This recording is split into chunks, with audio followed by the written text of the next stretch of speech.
Hi friends, இந்த வீடியோவில் நம்ம என்ன பார்க்க போகிறோம்னு பார்த்தீங்கன்னா, பிசியில் லேப்டாப்பில் எப்படி நம்ம டவுன்லோட் பண்ண இன்ஸ்டால் பண்ண ஆப்ஸ்லாம் எப்படி அன்இன்ஸ்டால் பண்ணுறது விண்டோஸ் 10லையோ விண்டோஸ் 11லையோ அப்படின்னு தான் பார்க்க போகிறோம். ஃபஸ்ட்டு கண்ட்ரோல் பேனல் ஓப்பன் பண்ணிக்கங்க.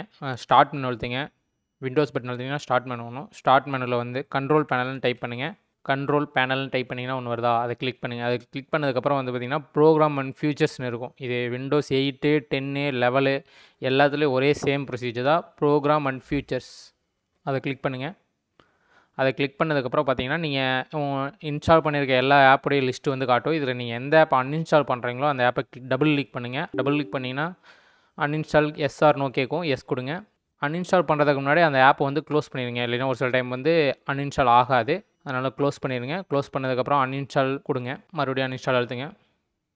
Okay, uninstall completed ப்ளூஸ்டாக்ஸ்.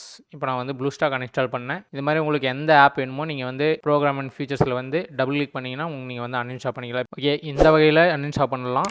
விண்டோஸ் லெவலில் வந்து பார்த்தீங்கன்னா, விண்டோஸ் லெவல்லையும் 10லையும் வந்து பார்த்தீங்கன்னா, நீங்கள் ஸ்டார்ட் அழுத்தி ஆப்ஸ்ன்னு டைப் பண்ணுங்கள். ஆப்ஸை டைப் பண்ணிங்கன்னா ஆட் ஆர் ரிமூவ் ப்ரோக்ராம்ஸ்ன்னு காட்டும். அதை கிளிக் பண்ணுங்கள். இதை கிளிக் பண்ணிங்கன்னா நீங்கள் கண்ட்ரோல் பேனல் போகாமல் இங்கேயே வந்து அன்இன்ஸ்டால் பண்ணலாம். நம்ம இன்ஸ்டால் பண்ணியிருக்க ப்ரோக்ராம் லிஸ்ட்டில் இருக்கும். இதில் வந்து பார்த்தீங்கன்னா, இப்போ நான் வந்து ஃப்ரீ டவுன்லோட் மேனேஜர் இருக்குதா, இதை அன்இன்ஸ்டால் கொடுக்குறேன். ரைட் சைட்லேயே வந்து பார்த்தீங்கன்னா 3 டாட் இருக்கும். அதை கிளிக் பண்ணி அன்இன்ஸ்டால் அழுத்துங்க. அன்இன்ஸ்டால் அழுத்தினதுக்கப்புறம் அன்இன்ஸ்டால் கொடுங்க.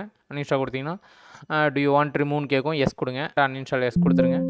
எஸ் கொடுத்ததுக்கப்புறம் சக்ஸஸ்ஃபுல்லி ரிமூவ்னு வந்துடும். ஓகேவா கைஸ், இதை பற்றி நிறைய பேருக்கு தெரிஞ்சிருக்கும், இருந்தாலும் நிறைய பேருக்கு தெரியல. அதுக்காக தான் இந்த வீடியோ போட்டிருந்தேன். பிசி பற்றி, லேப்டாப் பற்றி நெக்ஸ்ட் ஏதாவது வீடியோ வேணும்னா கமெண்ட் செக்ஷனில் போடுங்க, நான் போட ட்ரை பண்ணுறேன். ஓகே, பாய்.